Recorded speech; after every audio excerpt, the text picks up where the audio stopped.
Hey, what's going on, y'all? How you doing out there today? This is your Uncle Steve here in Uncle Steve's Lounge. It's Monday. So you know it's the Monday Minutia as we are getting ready to get this thing kicked off. It only seemed like yesterday that we were saying, oh man, it's going to be a week. It's going to be a month. It's going to be 4 months before we start talking about any football. But guess what? Training camp starts Wednesday. Players are starting to show up. It's about that time. So let's talk some Atlanta Falcons football and let's kind of get ourselves kind of acclimated to the situation as far as preseason training camp is concerned. What predictions do you have? And I'm not talking about win-loss predictions, but as far as some goals that you say for some teams. Is AJ going to get a few interceptions this year? Is Bijan going to be an MVP? Will we have a top 5 offense? Will we have a top 10 defense? Questions like that, we just sit back and say, I wonder what the goals are for the Atlanta Falcons. Well, from the fan standpoint, we want to know what yours are. And I'll talk about some of mine too. When we get back in a couple of minutes here on Uncle Steve's Lounge. You're in Uncle Steve's Lounge.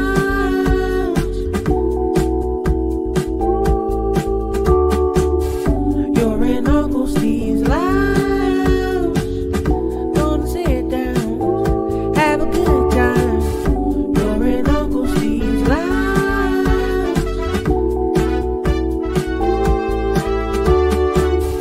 You're in Uncle Steve's Lounge. Gonna sit down, have a good time. You're in Uncle Steve's Lounge.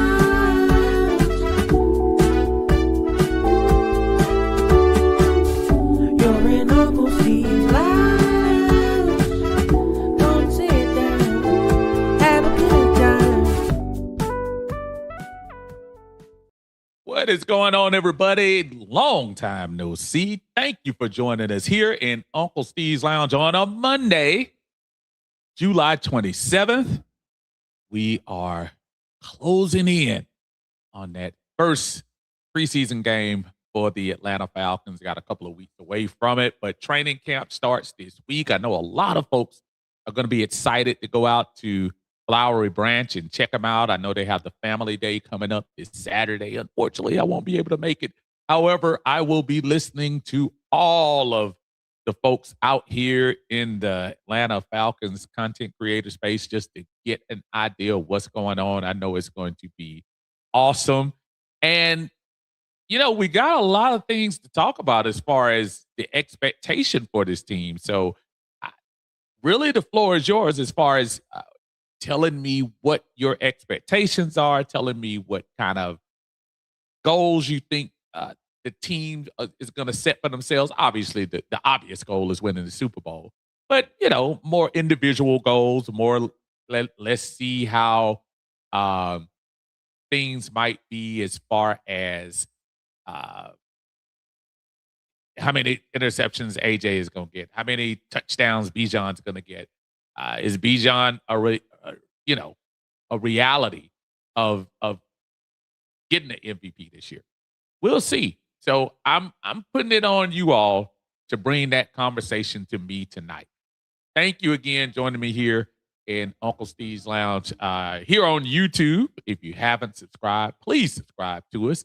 We're getting ready to go into this 2026 season, which is exciting. I cannot wait to see exactly what happens this season. A lot of new faces, could be a lot of one-stop players. We have a lot of one-year contracts on this team. Pretty much, as I think I mentioned one time earlier in the year, it's almost like a tryout season for the Atlanta Falcons. Kevin Stefanski, Ian Cunningham, and Matt Ryan and company, didn't make a lot of long-term commitments. We did to Drake, but other than that, not a whole lot. So I look forward to seeing exactly what's going to happen and how the team is going to play it this year. So I was talking earlier about, expectations and stuff. And when I say predictions, I'm not talking about win-loss, the obvious. Oh, they're going to be 10-7. They're going to be 11-6. I'm not talking about that. I'm talking about as far as what you think as a team. Last year, when people were talking about, the Falcons, can we get past 20 sacks or something like that? I'm not sure anybody would have guessed that James Pierce Jr. would have 10 sacks and rack them up. Or nobody, I know nobody had on their bingo card Dorless was going to have, what do you have, 8, 9 sacks before he got hurt. So those type of things, like, what do you think? Do you think AJ is going to have a good year as far as picking some balls off this year? Jesse Bates, will he have year number 4 where he has a pick 6 4 in a row, where he has a pick 6 on the team? How's the linebacker crew going to do? Are they going to come up with who's going to lead the team in sacks? The sacks and tackles this year. Things like that I'm just interested to hear what you all are thinking as far as goals for this team. Obvious, the goal for the Falcons is to get back on the winning track. We have pretty much defined mediocrity in the NFL, because sans 2000, and I think that was 2000. What year was that? 2020, when I think we were 4-12. Aside of that year, we have been 1 game or 2 games below 500 just about every other year. If it's not 7-9, it's 7-10. If it's not 7-10, it's 8-9. And I know a lot of people, you'll be surprised, because depending on there might be some Jets fans out there that say, I'll take it, because they've been so putrid. But now we've gone into this year, and guess what, y'all? Next to the New York Jets, we have the longest playoff drought going on right now. So, and I'm pretty sure if you're a fan of the team, you know that already. But what things are you all looking at that says, you know what? I think we're going to do this year. So I want to hear what your pre-training camp predictions are for the year. They can go anywhere. You can, if you want to throw wins and losses out there, you can. That's really not where I was going, but feel free to pipe in where you feel. The obvious question is what we're going to do at the quarterback position. And it's not a question that is over talked about. Again, most important position in North American sports. You got to get it right. I heard the news last week. Patrick Mahomes, who had technically a worse injury than Michael Penix Jr., and he was cleared for practice, no limitations. And so it makes you wonder, we've heard for the last, 5 months? And I can't say 5 months because we got Tua. That might have been about 5 months now that I think about it. Or as long as we've had Tua, we've heard we're going to have a competition. Well, you can't have a competition if one of the participants isn't available. So I look for in the next 24 to 48 hours, and knowing the Falcons, that's something they usually drop at 11 o'clock at night. So y'all can talk about it going into the morning. The battle between Tua Tagovailoa and Michael Penix Jr., will it even get off the ground? Is Michael Penix Jr. going to be cleared? And it's very important because I don't think you can officially kind of call this a battle if one person comes into it 2 weeks in. All it takes is 1 or 2 weeks. Get Tua out there doing a preseason game or two. That's chemistry with the team.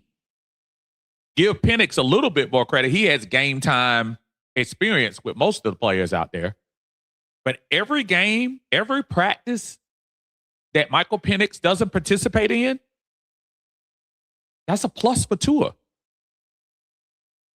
And no matter who you have in this is my favorite guy, I would hope it as an Atlanta Falcon fan, you want the most prepared, you want the most capable.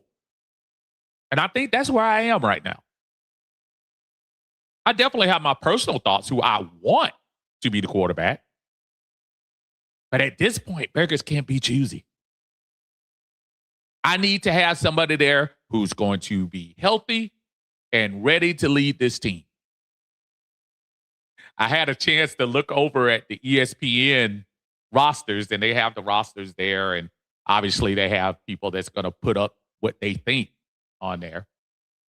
They already have Tua penciled in as the starter on theirs. Now, again, Kevin Stefanski's not working at ESPN. But they've already figured it out. They're like, oh, shoot, y'all keep saying Mike hurt. So we're going to pencil him in.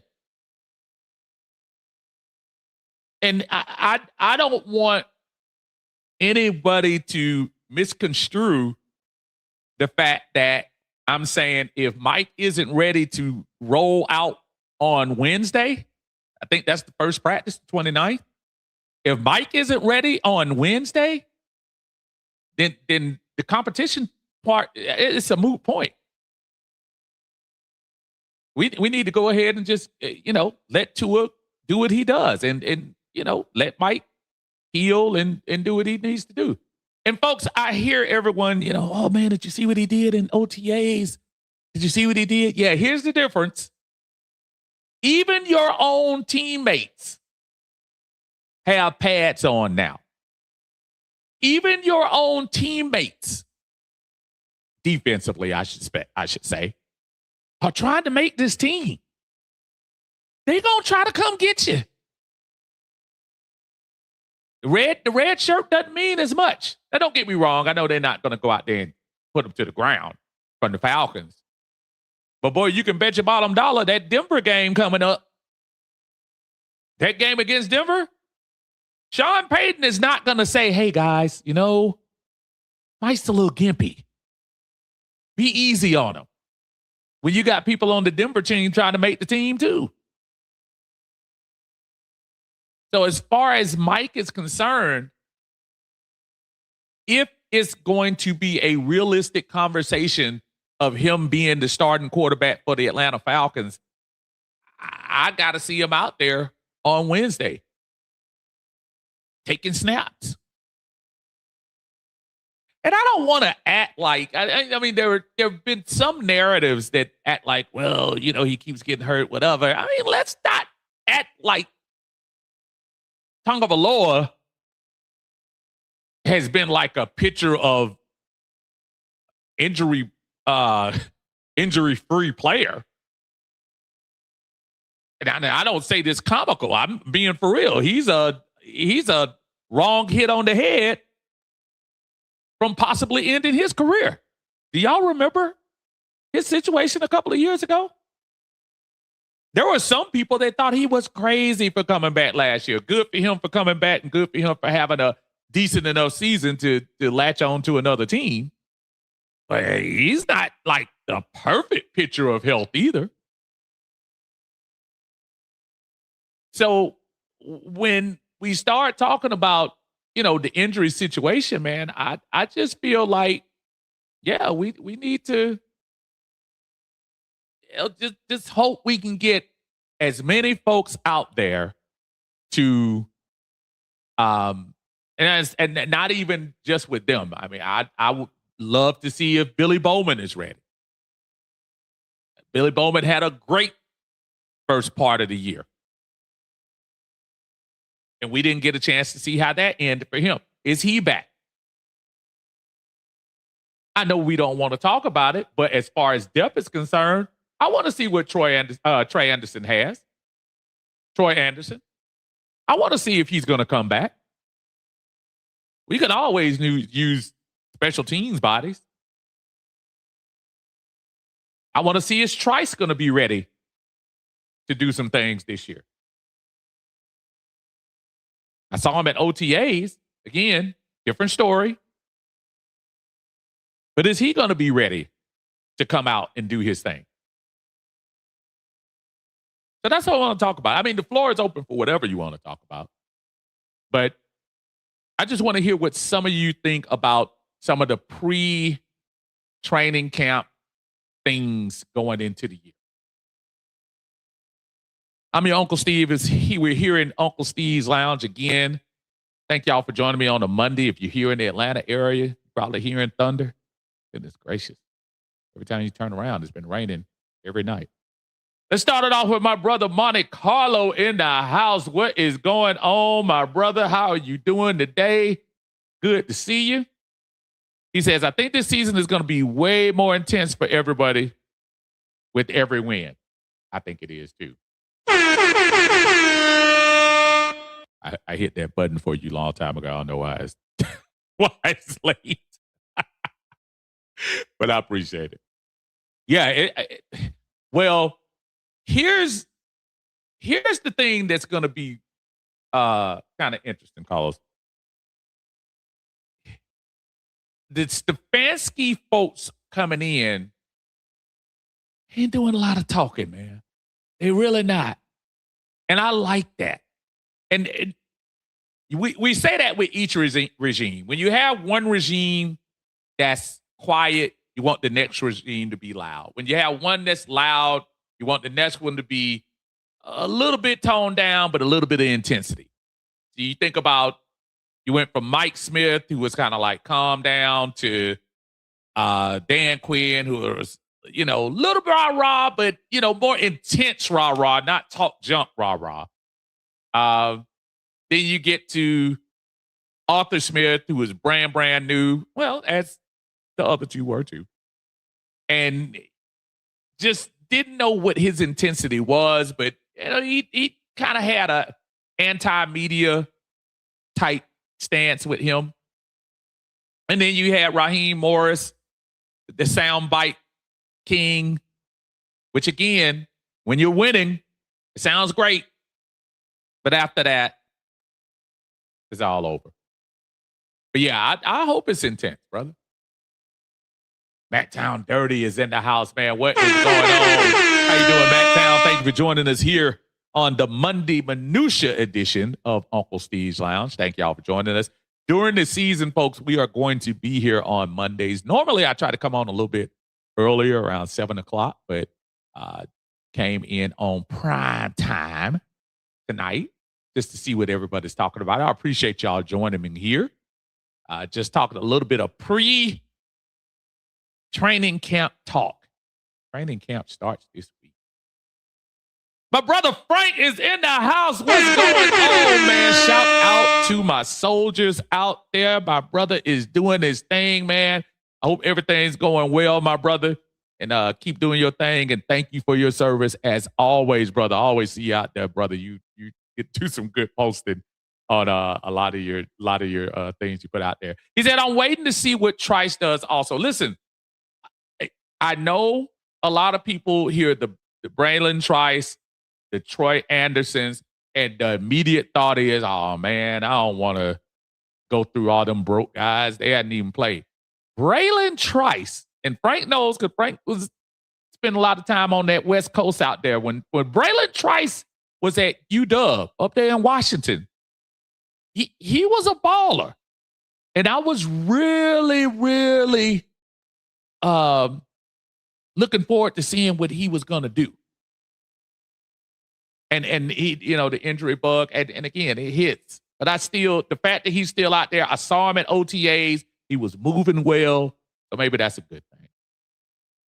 Oh, bro, you getting ready to get up out of here? I see you. Oh, man.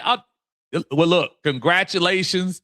Congratulations to you. And look, and trust me, if you're ever in the area or if the Falcons come to you, please make sure you DM me and let me know when you're in the area or anything like that, brother, because I would love to chop it up with you and get you to sit down and look at one of these games, man, and check us out, man. Congratulations. Well deserved.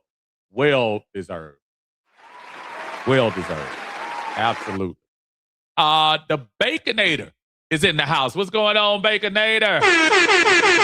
He says, sound the horns, Jack Strand. Jack Strand's the man. Whoever can stay healthy, my expectations are be it this year. And I'm not mad. I'm not gonna sit here and try to talk any fan off of having a less than high expectation for the Falcons this year. Because all of us have been doing that since 2017. No problem with that. I'm not mad at anybody. You know, there were times a long time ago when I would go through oh man, you ain't got no love for the Falcons, and then you're not a real fan. You know, those people. And I say to anybody who criticizes somebody for having the expectations like you do, my friend, have y'all been watching the last few years?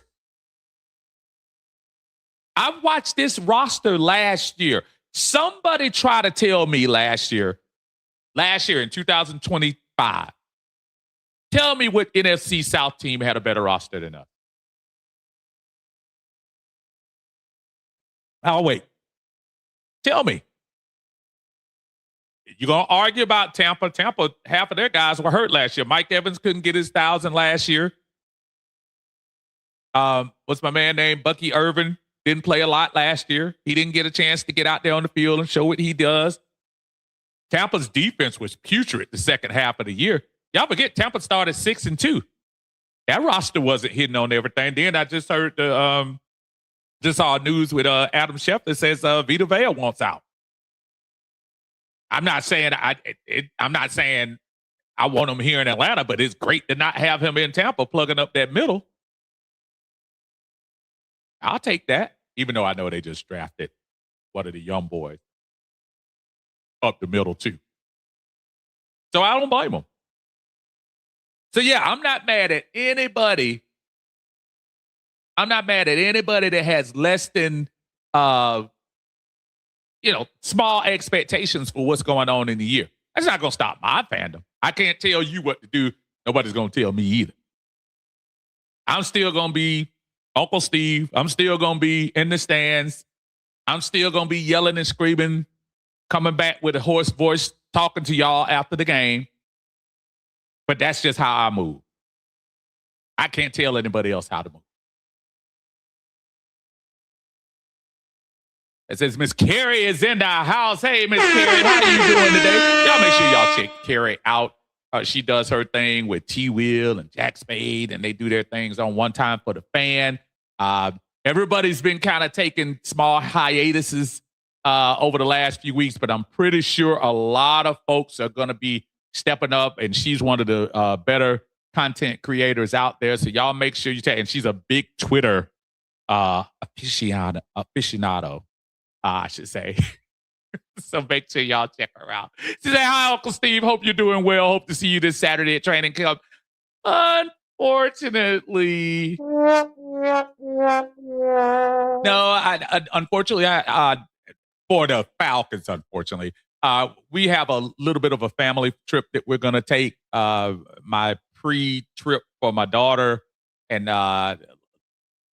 just so we can get out. You know, she had surgery a couple of weeks ago. So normally we would have already done something in the summertime, but with school getting ready to start for her in about a week, we're going to go ahead and take this little trip here up the road, and not going to be able to make, matter of fact, I'll come back in town on Saturday, but I won't be able to make it this time. But as you all know, trust me, I will be there at the games, checking things out.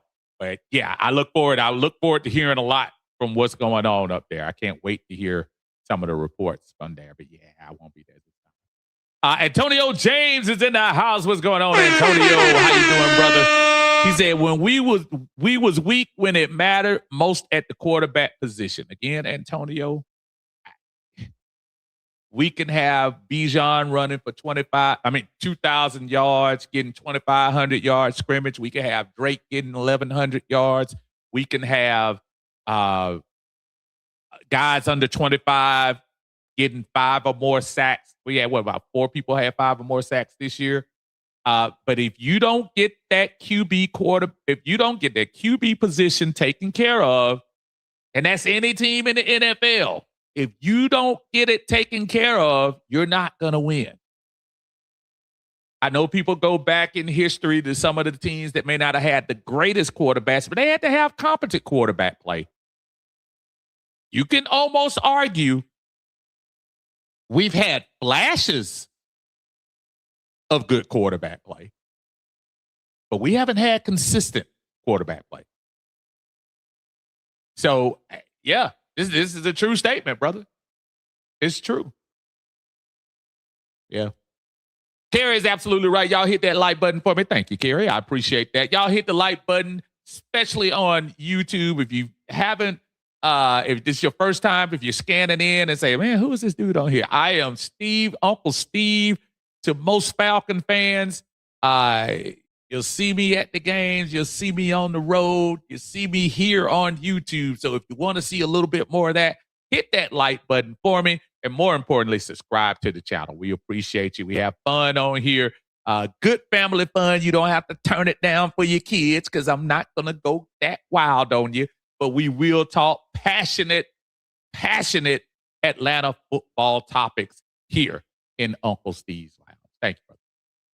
Matt Town Dirty says, I have a feeling Tua or Penix will be traded for a necessity before the year is out. Here's what I'll say this. If we get the word, and for those of you just joining us, if we get the word that Michael Penix is cleared, and Michael Penix goes on to just look great in the preseason and he starts, I could see possibly if we get through week 8 or 9, I'm not sure when the trade deadline is for the NFL, but if we can get through that first couple of months of the season, I could possibly see somebody dangling Tua out there, especially think about it. A lot of times good teams lose quarterbacks. And I think you have two capable quarterbacks on our team. It's just a matter of somebody stepping up just a little notch more to get this team to the winner's circle. That's what we need. But yeah, I can see that. I see that more in the scenario if Penix wins the job. If Tua wins the job, I don't think you trade Penix. I think Penix still has one more year on that rookie contract and possibly a 5th year. If Tua balls out this year, which we hope he does, but then wants some more money and somebody dangles it in front of him, then you still have Penix for 2 years at a little bit under what people normally pay, which is average between $30 and $40 million. So if Penix wins the job, yes. If Tua wins the job, I think you got to keep Penix. Carrie says, I would say check me out on One Time for the Fan, but Jack's car detailing business has been so busy. We have been on a few months long. I hate it. Hey, man, Jack got to make that money, man. Jack ain't paying y'all no attention. He said it's money time, money time, money time. Y'all make sure y'all check them out, though, because I know they usually, most time during the season, they come on Fridays. Really, they come on Sundays and Fridays. So I look forward to seeing what they do coming into the season. That one Falcon fan is in the house. What is going on, my brother? Good to see you. Thank you for joining us here in Uncle Steve's Lounge. He said, what's good, Unc? Here are my predictions. Number 1, the starting quarterback will be determined after 3 preseason games. Both Penix and Tua will battle it out for a quarter in each in the first half. Okay, I got you. He said, number 2, Jack Strand makes the 52-man roster. Okay, we gonna get that one Falcon fan says we win 9 to 10 games this year. Okay, I can go with that. I can go with those 2. Oh, this Jack Strand love, man. It sounded real familiar, y'all. It sounded real familiar. I'll go keep my mouth cut. I'm pro Trevor Siemian, which I'm not. I'm just joking. But the Jack Strand love, boy, we always collect. We collect, latch on to that one person. We'll see. Carrie says that sounds amazing. Hope her surgery went well and hope you had an amazing trip. Yes, thank you. Yes, and it did go well for her. She's doing much better. Ironically, we went to the doctor today, so she's doing much better. She's probably more of a trooper than I am when she went in. So yeah, she's doing well. I will pass those good thoughts. My brother Dave is in the house. David Starks is always in here in Uncle Steve's Lounge. Man, I appreciate you joining me, brother. He said, "What's up, Steve? Good thoughts and wellness for your daughter." Thank you, brother. I appreciate that. I thank you. Hey, right? I tell you, man, that is I say anytime I see anything, with somebody's child and something happens, stuff, or you want to get my emotions on. But she is fine, y'all. She is doing fine, and thank you for the well wishes. I appreciate it. David says his saying he said Branch will make a big push for the wide receiver too. That won't shock me. That won't shock me at all. I can see that happening. 100% see that happening. Yeah, he it's funny. They were showing on ESPN the Georgia-Alabama game, the one they played in the SEC championship. And they were showing those little swing out passes to Zachariah. And man, dude, when you're watching it as a Georgia fan, you're not even imagining about, oh man, he looked great in the Falcon uniform. At least I wasn't. I was thinking about the Georgia aspect of it. But boy, if we had one of those players, and it's been a while, you can argue Taylor Gabriel. It's been a while since we had one of those type of players. In Georgia, they just had another one. Was my man up in the Chargers? McConkey. That one Falcon fan says, I don't know if you heard the rumor of C.J. Stroud potentially being traded to Atlanta. If that's happening, I could see us trading the 2027 third and whoever the quarterback is for Stroud and a 2027 fourth. I heard the same thing. I'm a little. I like C.J. Stroud too. But is C.J. Stroud is a significant upgrade over Penix or Tua? And I want y'all to help me out with that. For those of you who looking at this post, let me know because I did see the little report where they were talking about C.J. Stroud. I like C.J. Stroud, almost kind of like I like Michael Penix. But is he a significant upgrade? And I mean significant. I'm not talking about, he's a better player.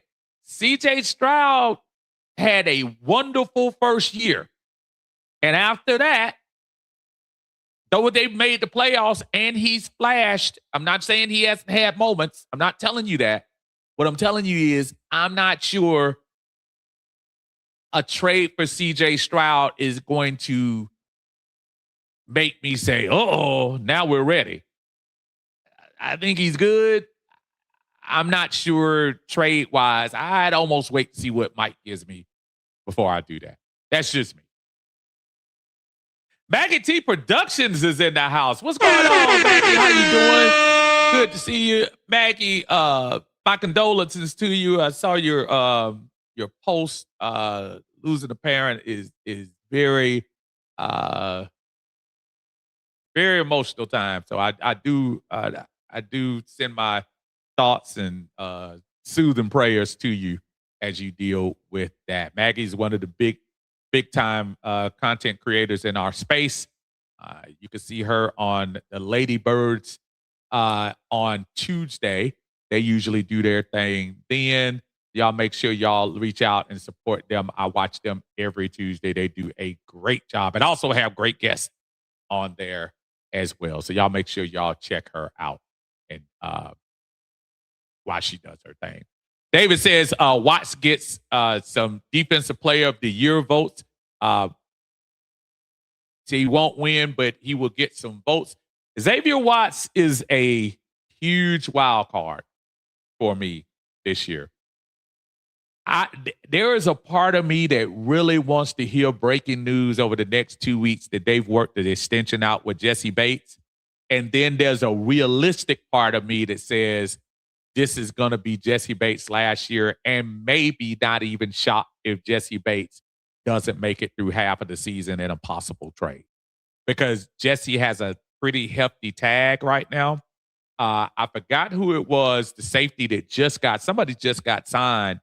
I'm trying to remember who the safety was. Y'all help me out. Somebody just got signed a couple of weeks ago to a very lucrative contract, and I said to myself, that person isn't better than what Jesse Bates is right now. So Jesse, I'm pretty sure, is going to try to get paid, and I'm sure. I don't know. I think when Jesse came over here from Cincinnati too, I think Jesse was trying to win. And I think Jesse thought he could help push us over the top. And not his fault. But yeah, it's going to be interesting to see what his situation is. But I say all that to say is Xavier Watts, man, I think he's going to be really, really good. Really good. Frank said, I could see us winning 9 or 10 games. I can't. And here's the thing, Frank. I saw us winning 9 or 10 games last year. I'm not trying to speak on what happened before. I really think this team was meant to win 9 or 10 games in 24 when Kirk Cousins was here. There was no reason we should not have. And that's not an argument. That's just saying the truth. I like what the team has been for the last couple of seasons. We are just a coach away and maybe a couple of special teams. We lost too many special team games last 2 years. Gotta look at that. Frank also says, I don't want Stroud, but if one of the quarterbacks doesn't work this year, we will draft the quarterback in next year's draft and O-lineman. Now, I could definitely see us being a participant in next year, which will probably, I was telling somebody, you know how the NBA draft was this past year where you had a lot of talent up there in the top? I really do think this upcoming quarterback draft, I'm not telling you everyone's going to be a future Hall of Famer, but I look at the talent level on some of these guys, and you got to remember remnants of COVID. A lot of these quarterbacks are older now. And while it's a criticism on some parts, because by the time they end their first contract, they'll be in their 30s, I look at it as, some of these guys might have a little bit more experience coming in this year.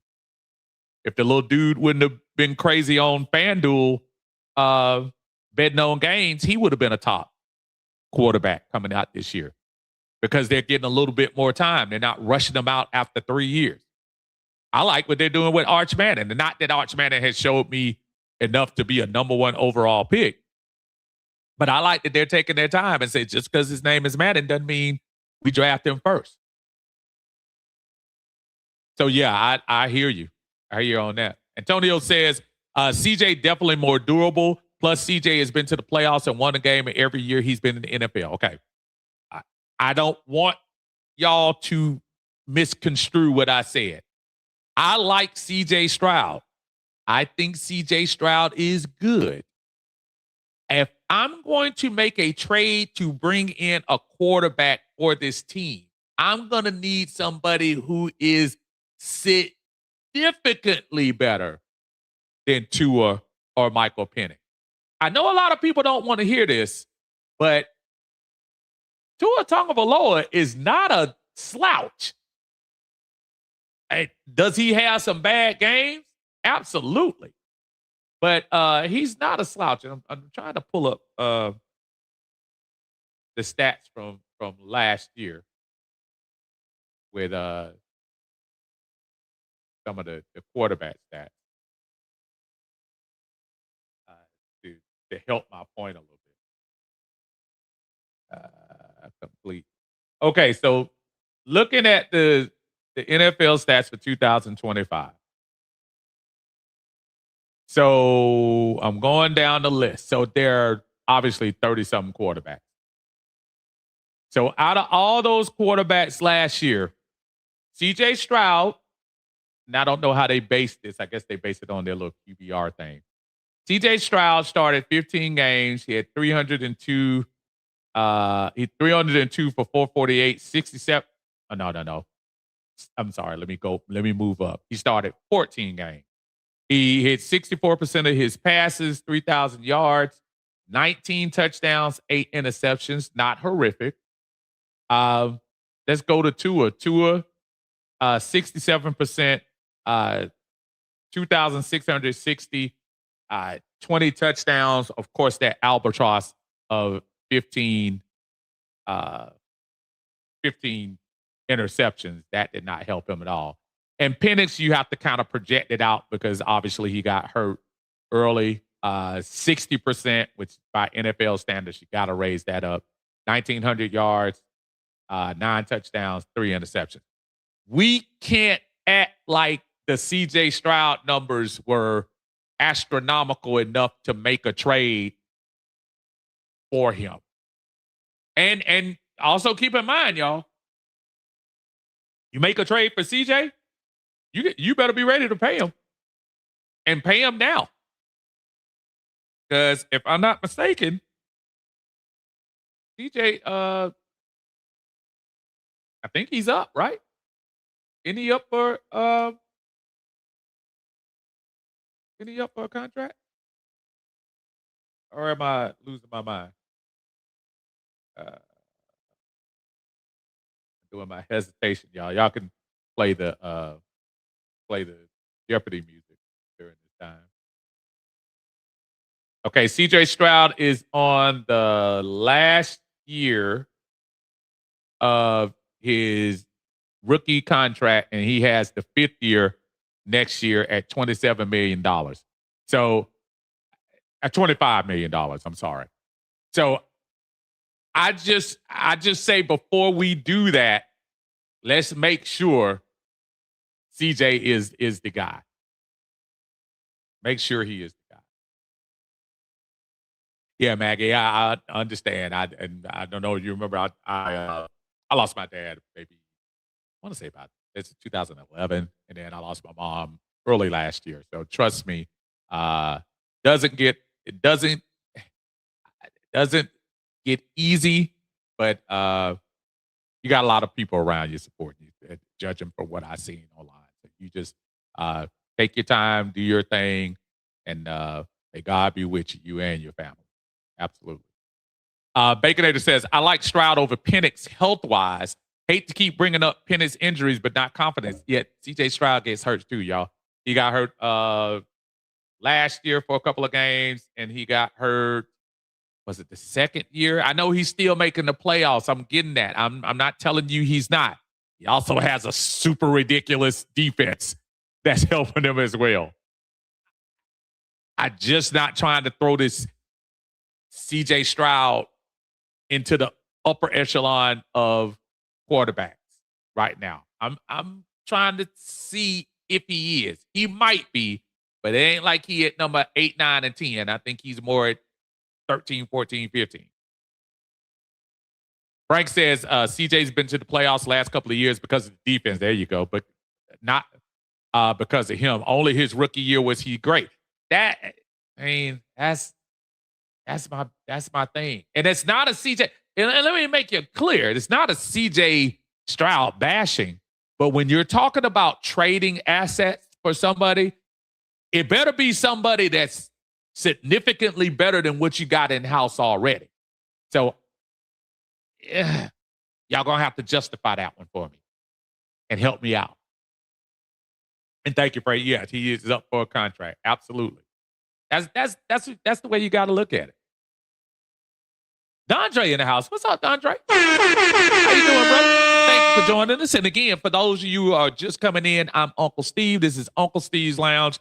This is the Monday Minutia pre-training camp show. We are just talking a little bit of Falcons as we go on. Current topics include the rumor about C.J. Stroud possibly being a trade contender to come to Atlanta. I'm not feeling it, but just talking about it because it was put out there in the atmosphere. Also talking about those predictions that you think are going to happen for the year. Not even so much record of, not the win-loss record, but hey, is Bijan going to win the MVP? Will Drake have 1,500 yards? Can Kyle Pitts get 10 touchdowns this year? How many interceptions you think AJ is going to have on the year? Things like that. If you have any thoughts on that. I have a thought on here as well, man. I think Zach Harrison is going to come back and be ridiculous. He was already on the way before he got hurt. I think people forgot about him. When he got hurt, Zach Harrison was on a tear. And he was wreaking havoc. When he went down, that was something else. I look forward to him doubling up on his sack total going into next year. Dondre says, Steve, I don't care what people say who is under center week 1. That's who I'm rocking with. I say it every year. Oh, absolutely. And I know you do. I think I've seen when you said that. I have the same philosophy. Now, the difference has been, Dondre, the difference, we have not had a true competition in any of these years. And think about it. Since Matt Ryan left, the Mariota year, we drafted Ritter, but they said, Arthur Smith said all along, yeah, Mariota's going to be the quarterback. The next year, Ritter came in, and Ritter, and they brought Heineke to back him up. They didn't say competition. Ritter is the quarterback. Remember, that was the infamous year that we thought we had a chance at getting Lamar Jackson in a trade, and Lamar was basically just, I should say Lamar's mom as his agent, was basically kind of just throwing it out there. And we ended up saying, Ritter is the guy in, what was that, May? May or June? Ritter is the guy. He can't, I was like, wait a minute. He's not going to get challenged? Then we go out and get Kirk Cousins and draft Michael Penix, but nope, Cousins is the guy. And then last year, with a $40 million quarterback at backup, we tell Michael Penix, he's the guy. So this will be the first year that we actually get, barring Michael Penix's health situation, this is the first year we're going to actually get a competition at the quarterback position. And let's not fool ourselves, y'all. We got some other competitions that we need to worry about. Mike Hughes, is he going to hold on to that other corner position? Is Avion Terrell ready to push him? Where does Kobe Bryant fit in after having, for undrafted free agent, having a very good showing? Who's going to be that wide receiver 2 that David talked about earlier in the chat? Who's going to be that wide receiver number 2 right now? I don't know. I'm trying to see who the ESPN. ESPN says it's going to be Zacchaeus. So I don't know. I mean, there are a lot of battles. That right tackle. We brought two people from Kansas City to come in and battle for a position they were basically battling for when they were there. So there are a lot of little battles going on that going into the year we need to look at. Baconator says, I also feel if Tua balls out, someone else will overpay for him. Don't see him as our future. I'm going to say this right here, Baconator. And y'all tell me, and you know what? I'm going to put the question to y'all in a second. I'm going to put the question to y'all. Because this is good. So I need y'all to try to participate in this for me. What would it take Falcons success-wise, what would it take for you as a fan to say, re-sign him? Now, keep it in mind, if you re-sign Tua, two things are going to happen. You're going to have to sign him for more than 2 years. He ain't doing another 1 year with you. And two, you're going to pay him upwards of $40 million.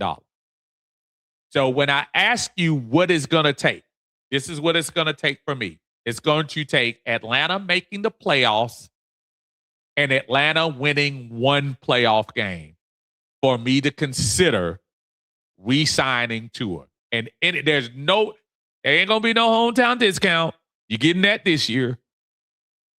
So y'all tell me, what would it take as Falcons fans, what would it take for you all to say, we got to sign Tua?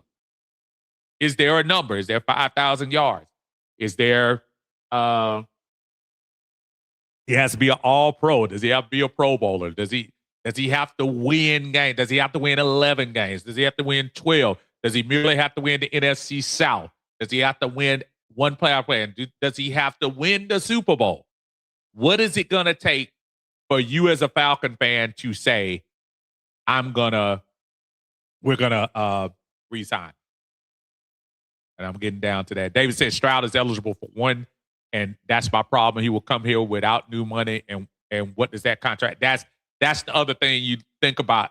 If Stroud is coming here, he's going to come in here saying, oh, before I get on this field, y'all going to have to pay me. For sure. He's leaving a situation where he's been, as y'all have said many a times. No.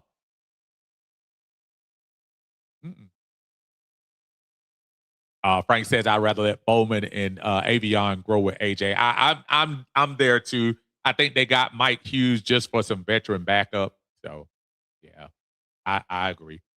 All right, we're getting down to some of these answers. David said NFC Championship game, nothing less. So Dave said at least 2 wins. And I think that's what it takes unless you're the number 1 seed. And barring some crazy stuff, I'm not sure if I see us being the number 1 seed. Frank said, I'm not paying Tua unless he takes us to the playoffs and win one game for us. That's my goal. If he wins a game for us, folks, if he wins at least one game, playoff game, and we go to the playoffs, something you haven't done in 8-9 years. Y'all can talk about Tua all you want to, but if he wins, oh man, forgive me. Thinkabus kind. I hope that's what I got, and I apologize if I did that wrong. But thank you for joining us, and thank you for chiming in. He says NFC Championship. That makes sense. That makes sense. And for those who are saying the bar is high, hey, these guys are making $30, $40 million. How many people laughed at Sam Darnold when he left Minnesota? Everybody's like, oh, man, he got to stay in Minnesota. You lucky to be there. You were almost a year away from being out of the league. Sam Darnold said, no, let me see who might want my services. Now he had his first Super Bowl.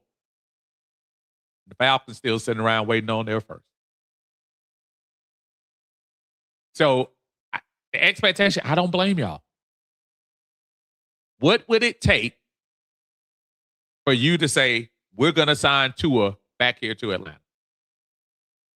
I see 2 NFC championships. I see Frank says, kind of like me, go to the playoffs. I can see either one. Georgia Clay Dre in the house. What is going on, brother? How you doing, man? Good to see you in the house. Thank you for joining us here in Uncle Steve's Lounge. He says, what happens if Tua gets us to the playoffs, gets hurt the game before, and Penix leads us to our first playoff win since 2017? Who do we keep then? Now, that sounds convoluted, but it's really not. It's kind of easy. You're going to keep. There is no reason. I know people want to do this because it seems like it's the right thing to do. Folks, you don't have to get rid of Penix.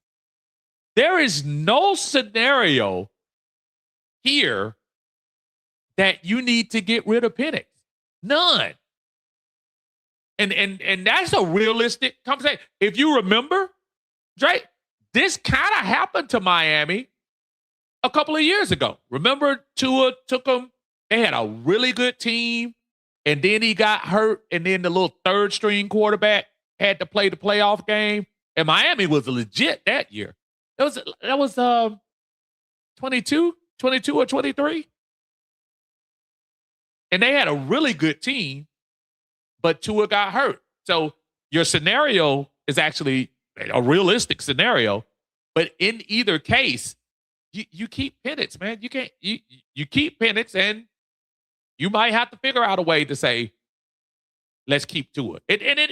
Well, let me put this caveat in there. If we're talking 9-8 and win, I'm not gonna lie to you, that might be a little interesting. But if we talking 11 wins and he was a significant player in the offense and kept pretty much his career numbers, which have been about 64%, 4,000 yards, that the touchdown to interception ratio, that was a little out of whack last year. Well, a lot out of whack, actually. But from what he normally does. Frank said he wouldn't do neither from that scenario. Draft a rookie quarterback. ATL Skateman's in the house. What is going on, brother? Good to see you in the house. Thank you for joining us here in Uncle Steve's Lounge. Again, y'all make sure as y'all come in, please hit the like button for me. I really appreciate it. Helps us get up into the algorithms. We can roll on and people can say, hey, who's that? That's Uncle Steve. I appreciate that. Thank you so much. He said NFC Championship. I understand that. There's nothing wrong with saying that. There's nothing wrong with anybody who says, oh, if we just win one game, nah, that's not enough. That's fine. Because again, these quarterbacks are going to command money. Think about what Daniel Jones, Daniel Jones was about to sign this huge, crazy contract before he got hurt last year. And they were going to give it to him too. Until he got hurt. But I still don't think he's hurting that much right now. I think let me see, what is he doing? Yeah, he still got he signed a extension where he can, but the team has an option of getting out of it. He could make $40 million next year. But he got to get through this year first. But we'll see.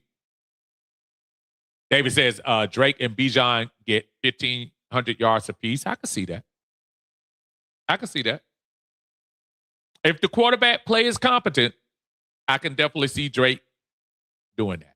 I can see Drake get 1,500 yards. I could realistically more see Bijan getting the 1,500. But, yeah. Georgia Pride, 1978. What is going on? How you doing? Thank you for joining us in the chat. Appreciate you. Say AJ Terrell will have double-digit interceptions this year, which is interesting because a lot of folks don't get double-digit interceptions in the NFL period. But I hear you. Honestly, I think, from my aspect, I think people might leave AJ alone a little bit more. They might pick on that other side. I can see people picking on that other side more than picking on AJ. AJ quietly had a really decent year last year. He just doesn't get those INTs, man. He just really doesn't. But it's crazy to me. A lot of folks, go look at some of the rankings. You always see the rankings around there. AJ always in the top 15. And I know top 15 doesn't sound like a lot. It's 32 teams and it's two cornerbacks on each team, I never see him rated lower than 20, which means he's in the top quarter.